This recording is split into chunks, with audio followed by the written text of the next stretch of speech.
Hello and welcome to the Week 8 podcast for LWS011 Journalism Law. I'm Peter Black. This week we are looking at the topic of open justice. We're going to begin with a bit of an introduction explaining what the principle of open justice is, before looking then both at the common law exceptions that exist with respect to open justice, before considering then the statutory exceptions that exist with respect to this principle of open justice. And then we'll conclude by looking at the process for challenging a relevant order. So, let's begin. Now, last week we considered Australia's freedom of information laws, which is an important mechanism for the transparency and accountability for both the legislative and executive branches of government. This week, we're looking at these same notions of transparency and accountability, but focusing on the judicial branch of government. Now, as you no doubt well understand, media outlets cover crime and court proceedings for a range of different reasons. And the principle of open justice is not only important to our legal system, it actually allows this coverage of crime and court proceedings to occur. And the theory here comes from the philosopher Jeremy Bentham. The notion being that open courts lead to open justice. And I've reproduced there two quotes from Bentham. First, in the darkness of secrecy, sinister interest and evil in every shape have full swing. Where there is no publicity, there is no justice. And similarly, publicity is the very soul of justice. It is the keenest spur to exertion and the surest of all guards against improbity. It keeps the judge himself while trying under trial. So the idea here is that you have to have publicity, you have to have openness of what is going on in the courts for there to be justice. It is only through this transparency, through this openness, that we have accountability and that the community as a whole can be confident that justice is indeed being done. And so it will come then as no surprise, I hope, to understand that this principle of open justice is a fundamental aspect of the common law. The default proposition or the assumption is that the judicial process shall be open. Now, indeed, this principle of open justice is reinforced in international law, as we can see in Article 14 of the International Covenant on Civil and Political Rights, where it states that all persons shall be equal before the courts and tribunals. And in particular, it goes through and articulates what is required by this principle of open justice. The basic aspects of open justice that we need to consider here in Australia are as follows. So first, a person who without lawful excuse attempts to prevent members of the public from entering an open court or its precincts commits a contempt of court. No member of a court may seek anonymity. Judges and magistrates must pronounce their decisions in open court. Evidence communicated to the court is communicated publicly. What passes in court can be reported to the public at large by those who choose to attend, and that courts recognise the important role of the media being the eyes and ears of the general public in the courtroom. But there is no legal right per se to open justice. Rather, it is a principle that courts themselves have followed unless someone is able to convince the court that nothing short of the exclusion of the public is necessary to ensure that justice can be done. So, technically, journalists have no special rights in court above and beyond those granted to other citizens. However, journalists have been granted some special privileges, which can be withdrawn at the discretion of the court. So these sort of special privileges that the courts have granted include the following. Receiving the courtesy of sitting at the press bench during trial. Most courtrooms have a place where journalists are able to sit to be able to report the proceedings that are taking place in the courtroom, and so this principle of open justice ensures that the journalists have access to this bench press. It also allows journalists to be able to take notes while court is sitting. This ensures that the proceedings before the court are able to be accurately and fairly reported. It also means that journalists have priority over ordinary citizens for a position in the courtroom when the court is full.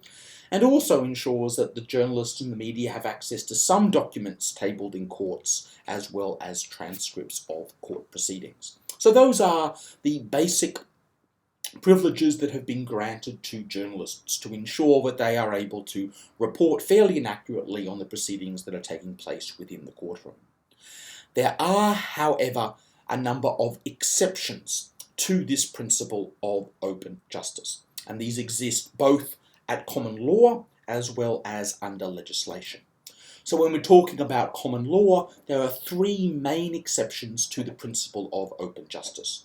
The first is the power to hear proceedings in camera, that is, the power to hear proceedings in a closed court. That's what proceedings in camera means, in a closed court whereby it's only the relevant parties that are able to sit in on those proceedings. So we'll talk about when the court has this power to hear proceedings in camera at common law. We'll also talk about another exception, which is concealment orders, as well as suppression orders, which are non-publication orders. But let's begin by looking at the power that the court does have to hear proceedings in camera. So, a superior court has an inherent jurisdiction, and an inferior court has an implied jurisdiction to close a court, that is, to hear the proceedings in camera, that is, without members of the public there and without members of the media being there. Now, proceedings can only be conducted in camera if justice cannot otherwise be administered. This is known as the Scott Qualification, that comes from an important English decision in the House of Lords known as Scott and Scott. And we'll talk about this case a little bit later on. But that's the basic principles. Proceedings can only be conducted in camera if justice cannot otherwise be administered, and that's known as the Scott Principle or the Scott Qualification. Now, a list of circumstances where it has been held permissible for a court to sit in camera are as follows. Now, this is not an exhaustive list. This is just meant to give you an indication of the sorts of things where it may be permissible for a court to sit in camera, that is, where it may be permissible for the court to be closed to the public and the media. So demands of physical accommodation, if there simply is not the space to be able to allow people to sit in the courtroom, that may well be a valid reason as to why the court is able to be closed and for the proceedings to be heard in camera. Another one is if a public hearing would destroy the subject matter of the action. So, for example, cases involving trade secrets, secret processes, or documents or other confidential information.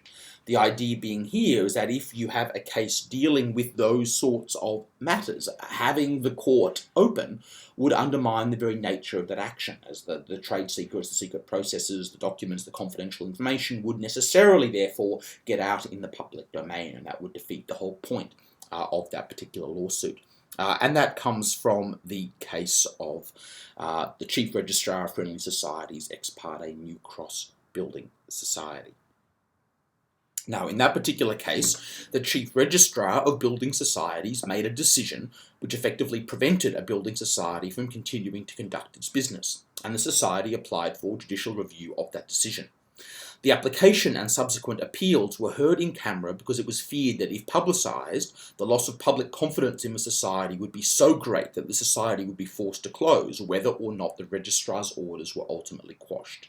Thus, the society would have been effectively deprived of the relief to which it might have been entitled. Now, cases concerning wards of the court and mentally ill persons are also commonly heard in camera. In this case, the primary function of the court is to guard and protect the interests of the ward or the mentally ill persons, and this cannot be done if the matter was to be heard in public. Certain circumstances of national security are also going to be considered appropriate to be heard in camera, as well as administrative or other action that is properly dealt with in chambers. Now, a non-exhaustive list of where circumstances do not justify hearing the matter in camera are as follows.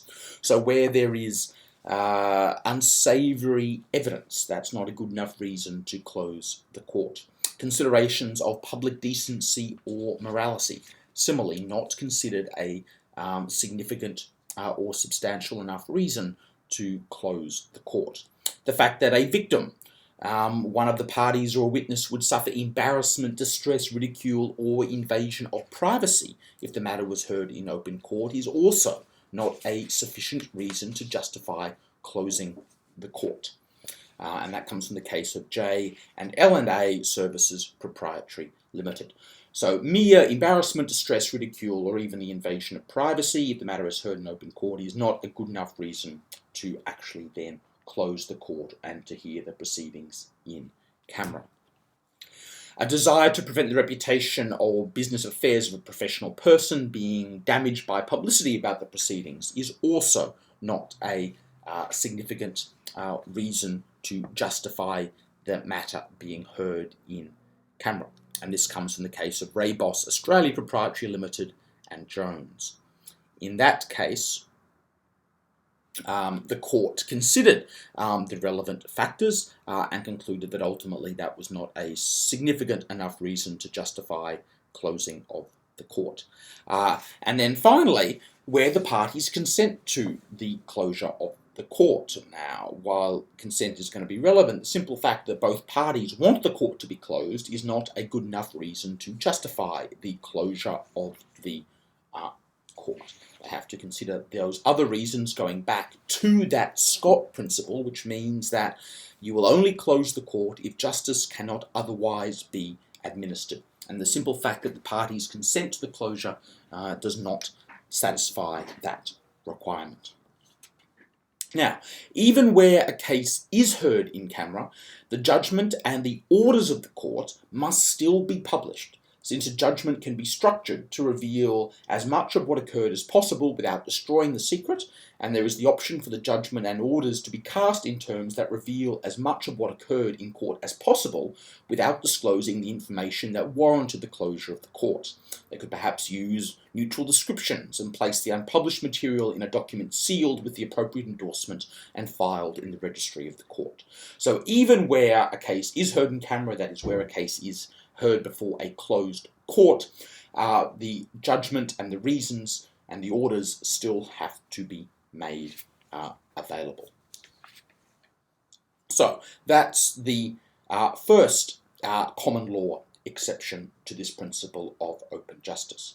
The second exception or qualification is that of concealment orders. So a concealment order enables the court to order that certain information in a case being conducted in an open court be withheld from those who are present in the court, such as the names of the parties or witnesses in the proceedings or the content of the evidence. Now, superior courts have a general responsibility for the administration of justice, which means they have an inherent power to make a concealment order. Now, inferior courts, though, so your magistrates' court or your district courts, are created by statute and do not have responsibility for the administration of justice beyond the confines of their jurisdiction. They therefore have an implied power to uphold, protect, and fulfill judicial function by ensuring that justice is administered according to law and in an effective manner. Now, when we're talking about concealment orders, it has been said that the order should only be made to secure the proper administration of justice. So a very similar test to that is required when we're talking about the hearing of cases in camera. So common circumstances for concealment orders. It's where we have the names of witnesses may be concealed, with those witnesses referred to by letters or pseudonyms in open court decided on a case-by-case basis. So the complainant in a blackmail charge case may be permitted to give evidence without disclosing his or her name. This comes from the case of the Queen against Socialist Worker Printers and Publishers Limited, ex parte Attorney General, and the principle that we get from blackmail cases has been extended to extortion cases. And when we're talking about concealing other information, other confidential information may be concealed from disclosure in open court. Other common circumstances for concealment orders when we are dealing with a voir dire.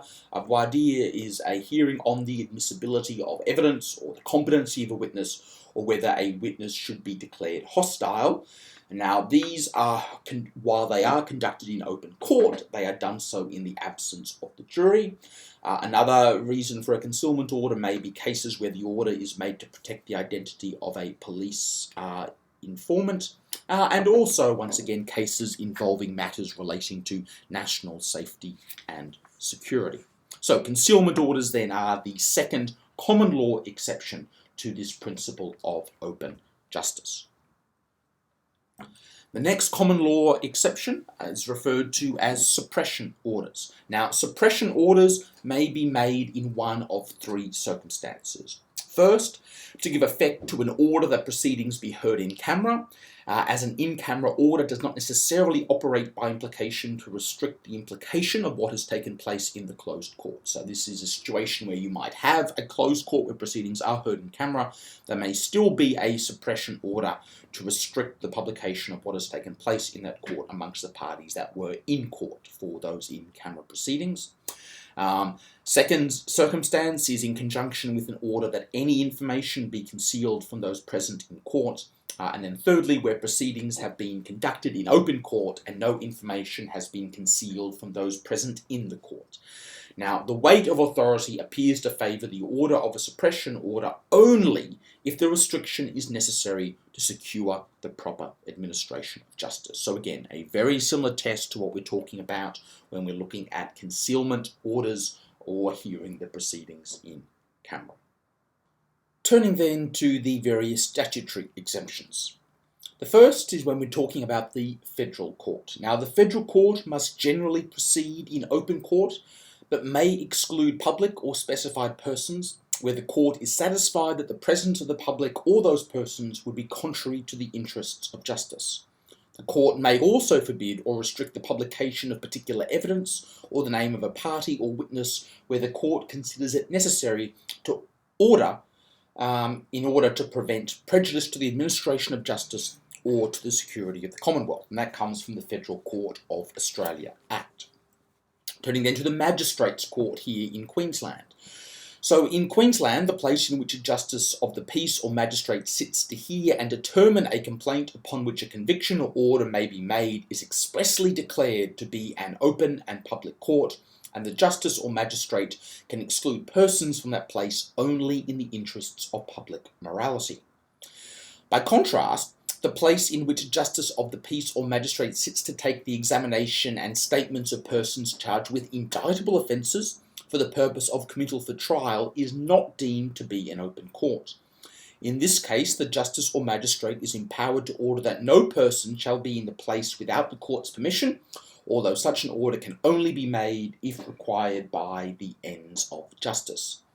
Now, it is also an offence to take or publish a photograph or to produce a picture or other optical effect immediately before, during, or after the conduct of a proceeding involving the exercise of any jurisdiction of a Justice of the Peace or a Magistrate, or the place where the proceeding is held, or of a person involved in the proceeding without the prior consent of the Justice or Magistrate conducting the proceeding. So those are the rules then for the Magistrates' Court. Again, generally the presumption is that they are an open and public court, but there are instances in the interests of justice where the court may be closed. When we're talking about tribunals and commissions, an act which establishes a tribunal or commission generally contains provisions regarding who can be present at hearings and whether restrictions can be imposed on the publication of information relating to a hearing. So, for example, the legislation which establishes the Commonwealth Administrative Appeals Tribunal provides that proceedings before the tribunal must generally be held in public. However, the tribunal can order that a hearing takes place in private and give directions as to who may be present, and can prohibit or restrict the publication to the public or the parties and the names and addresses of the witnesses appearing before the tribunal, evidence given before the tribunal, or matters contained in documents lodged with the tribunal or received in evidence. These orders can be made only if the tribunal is of the opinion that they are desirable by reason of confidential nature of any evidence or matter, or for any other reason. When we're talking about the coroner has the power to exclude persons from the hearing and to prohibit or restrict the publication of certain matters, while other matters are automatically banned from publication. So, for example, a coroner must not release information that would prevent a person from receiving a fair trial, that would prejudice the investigation of someone breaking the law, that would identify a confidential source of information, that would endanger a person's life or physical safety, That would prejudice the effectiveness of a lawful investigation. That would prejudice any procedure for protecting public safety. That would facilitate a person's escape from lawful custody, or if it contains information about a living or dead person's personal affairs. The public can, however, apply for access to a range of documents, including police reports, witness statements, photographs, expert reports, the autopsy report, a toxicology certificate, as well as the coroner's findings. When we're talking about adoption proceedings are held in camera, that is in a closed court, and its proceedings are not published. This is the case in Queensland by virtue of the Adoption of Children Act. When we're talking about the family court, generally family court proceedings are open, but may be closed to certain persons, and accounts identifying parties, witnesses, or others are prohibited. Now, when we get to children, there are quite a range of regulations. So children's matters in the children's court and also proceedings involving children have a range of different rules. So in Queensland, courts considering crimes against or by children may be closed, and identifying particulars may not be published. So you can have no identification of a child accused without the court's permission. No identification of a child witness in a sexual matter. Identification of a child witness in other matters is okay unless ordered otherwise. No identification of an authorised officer or police officer in matters with child witnesses. No identifying information about child victims. And no identification of children subject to allegations of harm or risk of harm or in state custody or guardianship. There are, however, some exceptions to this. A judge may order publication of identifying information for heinous crimes. The court can permit reporting when otherwise prohibited. And a child victim can consent after becoming an adult if fully informed of publication matter, audience, and reason. Now, what is actually meant by a child for these rules? So in Queensland, a child is someone under 17 for offences and under 18 for child welfare. Turning then to sexual offences. Now, in Queensland, when we're dealing with sexual offences, the court is generally closed, and the complainant, the defendant, and witnesses must not be identified. The complainant must not be identified at all. The accused cannot be identified until after the committal hearing, and there must be no mention of name, address, school, or place of employment for either. There are, however, a few exceptions to these prohibitions. You can publish that information with permission of the court, and the protection for accused only applies to prescribed sexual offences, so rape, attempt to commit rape, assault with intent to commit rape, and others.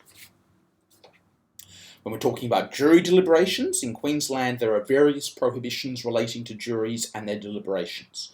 You cannot contact jurors, and you must not publish jury information. And this comes from Section 70 of the Jury Act.